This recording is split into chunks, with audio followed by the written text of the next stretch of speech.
Shalom à tous et bienvenue à Rega Be'Ivrit cette semaine. Je suis Rabbi Shapira et je souhaite en particulier à ceux qui sont aux États-Unis une joyeuse fête de Thanksgiving. Puissions-nous tous être reconnaissants pour la Torah, pour Yaakov Avinu et pour la paracha de cette semaine. Nous sommes dans la paracha Vayetve. Dans la paracha de cette semaine, nous lisons l'histoire de l'échelle de Yaakov. Je vous encourage vivement à regarder ma vidéo Otiyot sur le mystère de l'échelle de Yaakov. Mais au cas où vous n'auriez pas eu l'occasion de la regarder, j'espère que vous prendrez un moment pour apprendre l'hébreu avec moi cette semaine. Dans la paracha de cette semaine, Yaakov Avinu va s'endormir et pendant son sommeil, Vaya Shalom Veine Sulam Mutsa Vartsa Veine Malare Elohim Olim Veyordimbo. Il voit une échelle appuyée sur la terre et les anges de Dieu montant et descendaient par elle. Le Rafetz Chaim qui explique la paracha et dit ceci: j'aime beaucoup ça. Le rêve de Yaakov, notre père, est une leçon de Moussar, c'est-à-dire qu'il a une valeur éthique pour chaque juif et pour tous ceux qui aiment la Torah. Quoi? Il est écrit ici dans le texte hébreu Veine malare Elohim olim veyordimbo chez Yaakov Avinu. Nous savons par la Brit Haradasha que cette échelle n'est autre que le Messie, notre justice. Mais le Rafetz Chaim a expliqué que monter et descendre correspond à 3 niveaux qui sont Abraham, Isaac, Jacob, ainsi que Moïse, Aaron, Joseph et David. Cela fait 7 niveaux correspondant à 7 bergers. Et il est dit que chacun d'entre nous avons la responsabilité de nous élever. Cela se fait par la Torah. Mais comment devons-nous observer et vivre selon la Torah? En hébreu, cela s'appelle Italut.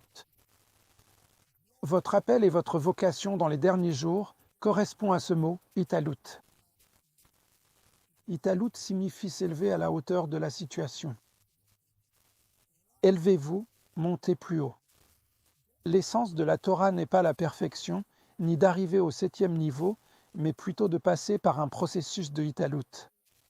Il s'agit de s'élever. Dans le livre du Lévitique, nous lisons Veit kadashtem ve'ayitem kedoshim ani Adonai Elohim. Au fur et à mesure que vous traversez le processus de sanctification, à mes yeux, vous êtes sanctifiés. Je suis l'Éternel, votre Dieu.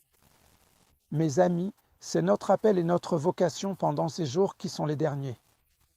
Nous devons tous passer par ce processus de Italo jusqu'à ce que vous et moi soyons au niveau décrit en hébreu dans le psaume 8, où nous sommes juste en dessous de lui, mais aussi au-dessus des Malarim.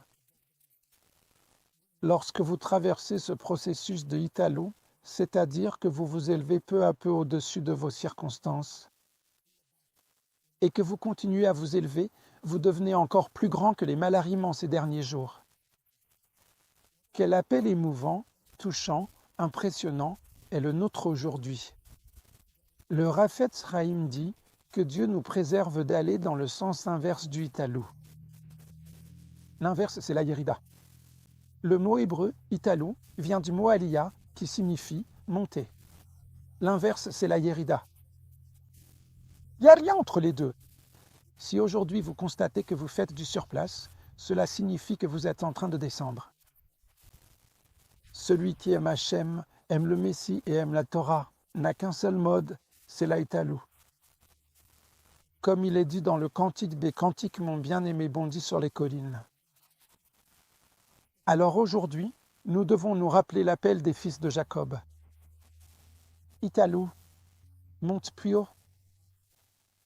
Tu peux y arriver. Et je crois que c'est la raison pour laquelle il est dit que la Torah n'est ni dans les cieux, ni au-delà des mers. Elle est juste ici, près de toi. Parce qu'à travers la Italut, le rêve de Jacob est aussi pour nous aujourd'hui. Toi et moi pouvons monter plus haut. Élevons-nous donc un échelon à la fois, pas à pas. Abraham, Isaac, Jacob, Moshe, Aaron, et puis Joseph et David. Élevons-nous.